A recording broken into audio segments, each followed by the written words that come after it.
Oh, the 80s. Home of stupid looking haircuts and shorts that are way too short. But that's not all that came out of the 80s, fortunately. In 1981, MTV was created, which made it a new alley for bands to squeeze into the music industry. Teens would tune in every night to watch their favorite bands perform their favorite songs, and maybe even catch a glimpse of their next big hit. For years, music videos have shaped the way people find new music, and have been a sort of advertisement for up-and-coming artists. However, music videos have more recently become a way for artists to express their emotions through film. And there's no better example of this than through rap.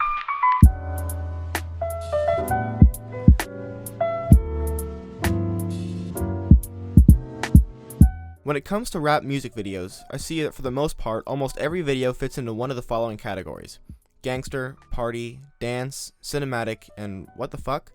Each category is different and comes with its own pros and cons. And while everyone has their own opinions, it's definitely easy to see that some categories frankly suck, and others thrive. So let's take a look at category number 1.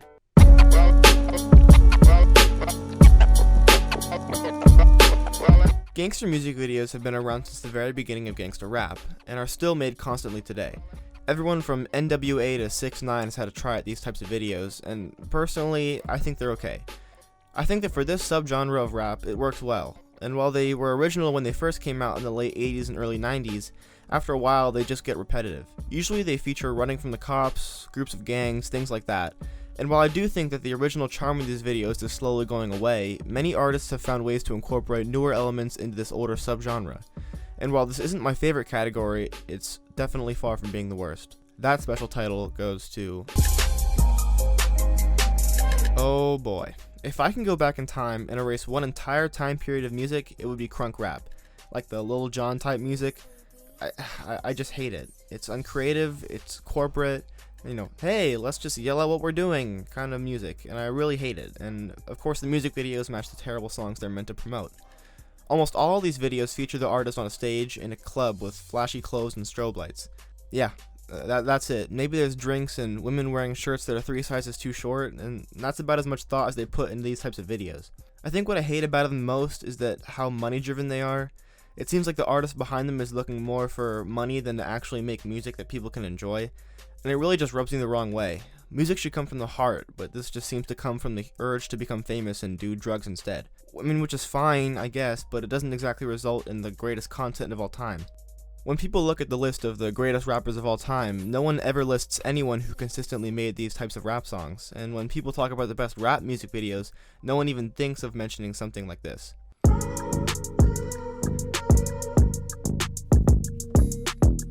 Dance videos are mediocre. I mean, they're nothing special, but they're fun and popular, and a lot of good memes come out of them, so I think that's pretty cool.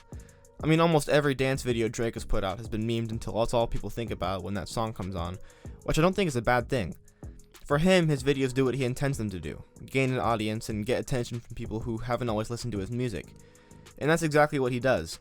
Hotline Bling aside, even his most recent single, Tootsie Slide, became a massive trend on TikTok and Instagram. It's a smart marketing tool that he uses, and he's not the only one to do it. Earlier this year, Lil Uzi Vert's Futsal Shuffle also became a huge trend online, and soon everyone was trying to figure out the move seen in the video. So while this isn't my favorite category and really isn't my type of music, it's fun and it's entertaining, so I can't complain. It makes people happy and brings out the positive vibes that the song highlights. But enough about the categories I'm not a fan of. Let's talk about the categories that I actually really like, and the ones that I really want to talk about.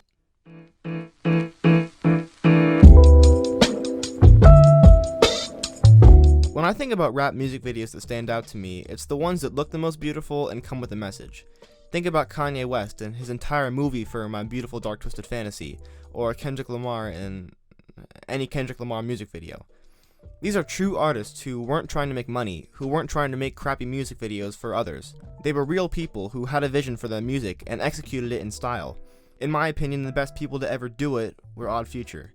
Think about the music video that made Tyler the Creator famous. With over 160 million views, Yonkers exploded Tyler into fame.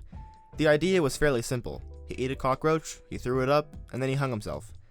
Which is weird, but not weird enough to get into the what the fuck category. The video pairs with the music perfectly, as well as the tone of Goblin, the album that the track is from. That, mixed with the style of going in and out of focus and being in black and white, makes for a really unique and memorable experience for the viewer. Outside of Odd Future, a lot of other artists that I really like have found some really cool ways to showcase their art. such as Mavi's video for Love of Money. It's shot as one big long take and really showcases the emotions behind the song. It features Mavi slowly walking away from his friends, rapping depressing bars while they have fun behind him. At one point, a balloon comes in front of the camera and we see Mavi walking back to his friends who are all now frowning with him, showing how everyone has their own demons behind their smiles.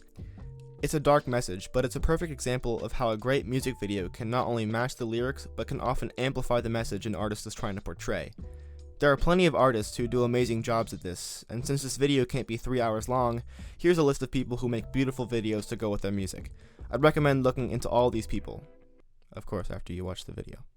So we've covered the music videos that are trying to get money, advertising, and clout. We've covered the music videos that try to amplify their music through visuals and good cinematography. But what happens when you have a music video that doesn't do any of that?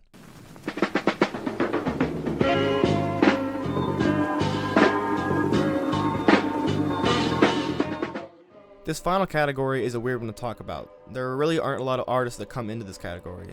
I mean, once again, Odd Future makes an appearance on this one with their music videos like Rella that feature Haji Beats dressed as Master Chief and Tyler as a centaur doing cocaine.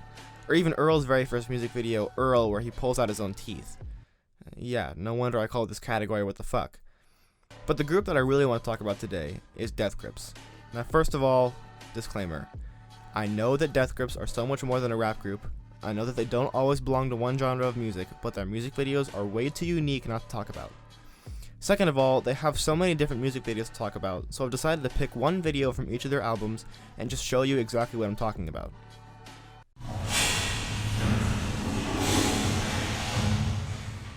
The video for Tachyon begins with MC Ride, the group's rapper/vocalist, in what the group believed to be an empty office space.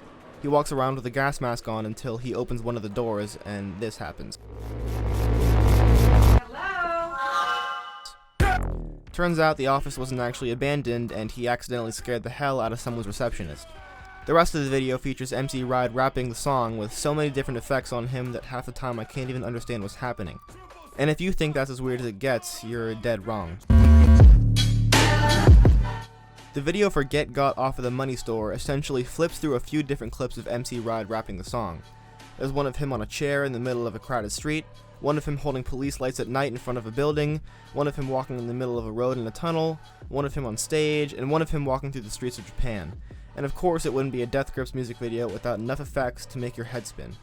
The more videos I show you from Death Grips, the more you'll realize there's a pattern. Try to figure it out as we go on this lightning round of their best music videos from the rest of their albums.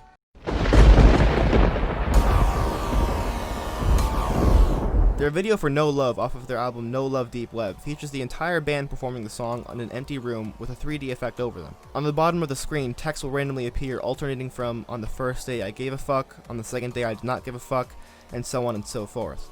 Also, MC Ride does handstands and puts his head in the bass drum, and Zach Hill, the drummer, plays with his hands.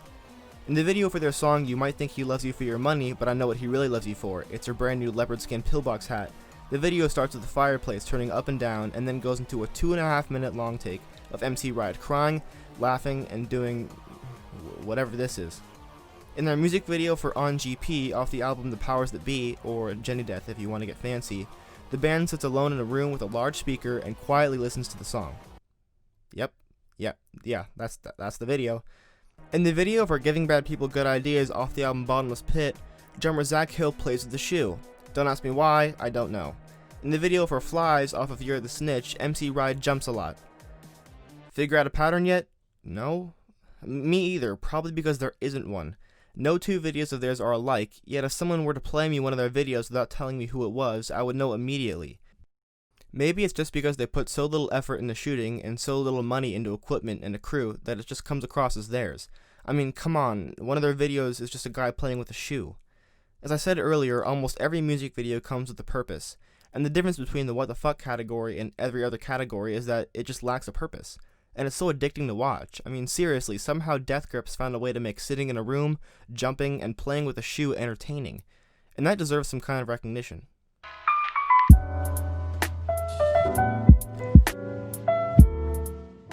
Everyone has their own opinions. Maybe someone watched this and didn't agree with my take on the party category, or even on the cinematic category.